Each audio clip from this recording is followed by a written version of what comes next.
Halo sahabat profesional, welcome to Connecting Time with Foster & Bridge Indonesia.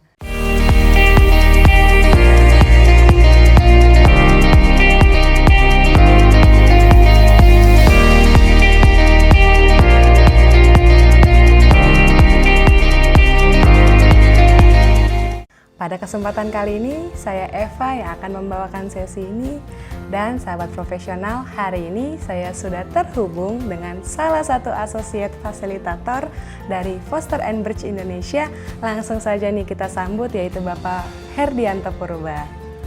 Halo Pak Purba, apa kabar?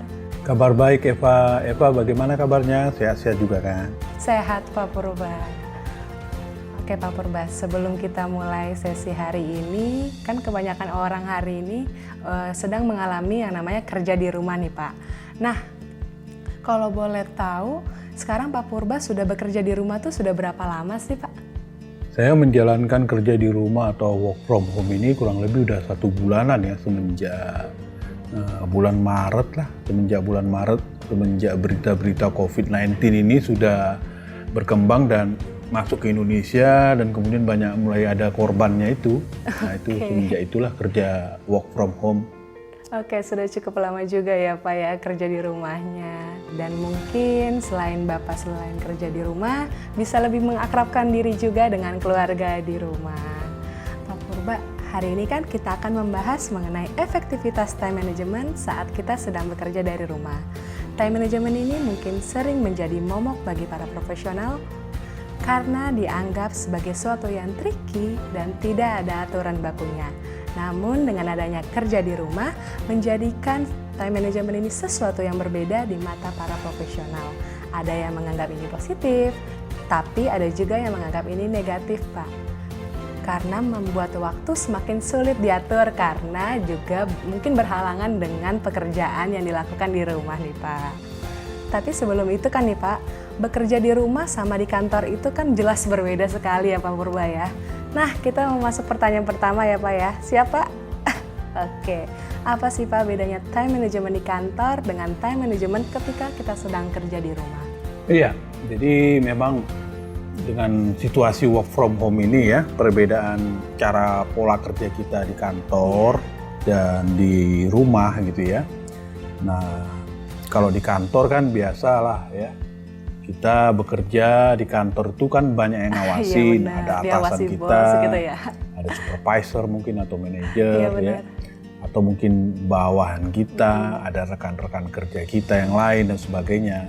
Ya, jadi kita harus dikontrol. Nah, mau tidak mau kadang-kadang kita merasa dikontrol lah dalam suatu pekerjaan kita. Sedangkan kalau kita bekerja di rumah, dan kita kerja mandiri, tidak ada yang ngawasin, tidak ada yang mengamati ya. Jadi tergantung kitanya, kedisiplinan diri kita dan tanggung jawab moral kita terhadap pekerjaan-pekerjaan yang ditugaskan kepada kita. Saya kira itu sih beberapa perbedaannya. Oke, berarti ada perbedaan di antara kedua hal tersebut ya, antara kerja di kantor dengan kerja di rumah. Ya. Lalu Pak, ketika tantangan ketika kita sedang di rumah tuh apa aja sih Pak? Nah, tantangan kerja kita kalau kita kerja di rumah nih ya, kalau kita nggak disiplin ya, moral kita juga tidak kurang bertanggung jawab, saya katakan begitu, maka biasanya kita terlena, akhirnya kita membuang-buang waktu ya. Padahal perusahaan mencoba memberikan kepercayaan kepada kita untuk mengerjakan tugas-tugas kita meskipun kita berada di rumah ya. Misalnya ya, kita mengerjakan banyak hal ya, pekerjaan-pekerjaan yang kita senang melakukannya, bukan yang harusnya kita lakukan tapi yang senang kita lakukan. Apa itu misalnya? Misalnya ya main handphone terus, main media sosial, chatting ya, atau main game, atau malah bahkan tidur gitu ya. Nah itu tantangannya kalau kita kerjanya di rumah gitu. Oke Pak. Nah kalau misalnya nih Pak ya, kita sedang kerja di rumah, kok malah terasa lebih banyak kita melakukan meeting online ya Pak ya. Kira-kira apa sih Pak yang harus dilakukan agar meeting online-nya itu lebih efektif dilakukan oleh para profesional di luar sana?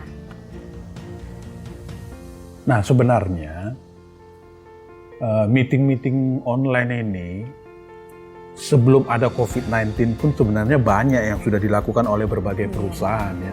Karena kenapa? Karena perusahaan juga kan mungkin banyak cabang-cabang ya, unit-unit yang ada di luar kota, di daerah-daerah ya, yang mereka juga terus harus melakukan meeting online. Nah, pada saat COVID-19 ini, mau tidak mau, perusahaan-perusahaan yang mungkin jarang ya, atau sekali-sekali lah melakukan meeting online, nah ini menjadi tantangan tersendiri karena belum terbiasa dengan melakukan meeting online seperti ini ya. Nah, oleh karena itu agar kita tetap efektif dan produktif di dalam melakukan meeting online, maka ada beberapa prinsip yang harus juga kita ingat. Nah, dalam setiap meeting itu harus ada rencana meeting yang baik. Supaya apa? Supaya nanti pembicaraan tidak meluas, tidak melebar ke berbagai topik yang tidak relevan. Nah, jadi sebelum kita meeting, ya, pimpinan meeting juga harus sudah mempersiapkan diri, merencanakan agenda-agendanya apa saja, ya, topik-topiknya apa saja, siapa saja yang perlu ikut meeting, dan durasi waktunya dimulai dari kapan sampai jam berapa, supaya setiap orang itu bisa mempersiapkan diri dan waktunya juga gitu, baik misalnya peralatannya, bahan-bahannya gitu ya. Jadi direncanakanlah dengan baik supaya meeting kita itu menjadi lebih fokus mengarah kepada tujuan yang mau kita harapkan. Kesimpulan yang saya ambil tadi berarti harus direncanakan lebih matang dulu ya Pak, kalau kita akan melakukan meeting online. Lanjut ya Pak ya. Kan kalau misalnya kita kerja di rumah, pasti akan ada kelemahan dan juga kelebihannya. Apa aja sih Pak kelemahan dan kelebihan selama kita bekerja dari rumah? Nah, kelebihan dan kelemahan kalau kita bekerja di rumah ya, seperti yang tadi kita sebutkan ya. Nah, kelebihannya kalau kita bekerja di rumah, yang pertama kita memiliki waktu sebenarnya yang lebih fleksibel. Kita lebih bebas. Yang penting sebenarnya kalau kita bekerja tanpa pengawasan, kita bekerja dari rumah, yang penting kita harus ingat tujuan, tugas, dan tanggung jawab utama kita itu apa di tempat kerja. Target-target kita apa, KPI kita apa, Key Performance Indicator kita. Nah, dari situlah kita harus membuat prioritas di dalam bekerja kita. Nah, nanti kalau di rumah, nah tugas-tugas inilah yang juga harus kita kerjakan sesuai dengan prioritas, tugas, dan tanggung jawab wewenang kita. Jadi kita bekerja itu tidak harus terikat dengan tempat, gitu ya. Tidak harus terikat dengan tempat, tapi apa hasil yang kita kerjakan. Oleh karena itu, time management yang belum terbiasa bekerja mandiri di rumah, nah, ini menjadi kesempatan bagi kita untuk belajar mengendalikan diri. Ini salah satu kelebihan kita. Kita punya waktu fleksibel, kapan saja kita bisa mengerjakan. Yang penting hasilnya tetap bisa menghasilkan atau produktif. Oke, itu dari kelebihan. Nah, di sisi lain, kelemahannya kalau kita bekerja dari rumah, ya seperti yang kita sebutkan tadi, banyak tantangannya ya, baik dari suara-suara, lingkungan keluarga kita sendiri, berisik, gangguan, dan sebagainya ya. Nah, kelemahannya juga kalau kita nggak biasa bekerja mandiri tanpa pengawasan, akhirnya apa? Ya banyak pekerjaan kita yang terbengkalai, tidak kita kerjakan. Nah, kemudian kita bingung mau mengerjakan apa gitu ya. Nah, kemudian akhirnya itu tadi, kita tergoda untuk melakukan hal-hal yang kita senang melakukan, kita pelarian jadinya. Akhirnya kita main game, chatting, pergi ke sana kemari mungkin, dan mengerjakan hal-hal yang tidak produktif. Nah, saran saya sih memang bagi perusahaan-perusahaan yang belum terbiasa mempekerjakan karyawannya work from home ini, ada baiknya juga dibantu lah untuk membuat agenda-agenda kerja hariannya setiap orang. Nah, nanti diajarkan misalnya hari ini atau besok mau mengerjakan apa, dibuatkan list down-nya, pekerjaannya, urut-urutannya apa saja. Kemudian jam berapa ada laporan pekerjaan, dan kemudian setiap harinya diminta misalnya untuk membuat laporan hasil kerja setiap harinya yang nanti itu dikirim atau di-send ke pimpinannya. Jadi membiasakan diri dulu untuk bagi perusahaan-perusahaan yang karyawannya belum terbiasa bekerja work from home. Saya kira itu sih, Eva. Oke. Ternyata banyak juga ya Pak ya, selain ada kelebihan, kelemahannya juga akan ada saat kita kerja di rumah. Pak, sebelumnya kita mau iklan dulu ya Pak ya, sebelum kita lanjut. Oke. Sahabat profesional, jika sahabat profesional menyukai video ini, jangan lupa untuk di-like, di-subscribe, dan di-share juga ya ke sahabat profesional lainnya. Oke Pak Purba, kita lanjut lagi ya. Pak Purba ada nggak nih tips singkat agar kita nyaman dan tetap produktif selama kita kerja di rumah? Oke Pak, ya tipsnya sederhana, secara singkat saya ingin mau mengatakan kalau kita bekerja dari rumah agar tetap produktif ya. Nah, yang pertama harus kita tanamkan di dalam benak kita. Ya, mindsetnya harus benar dulu bahwa bekerja di rumah ini adalah pembelajaran bagi kita untuk bisa mendisiplinkan diri tanpa pengawasan. Ya.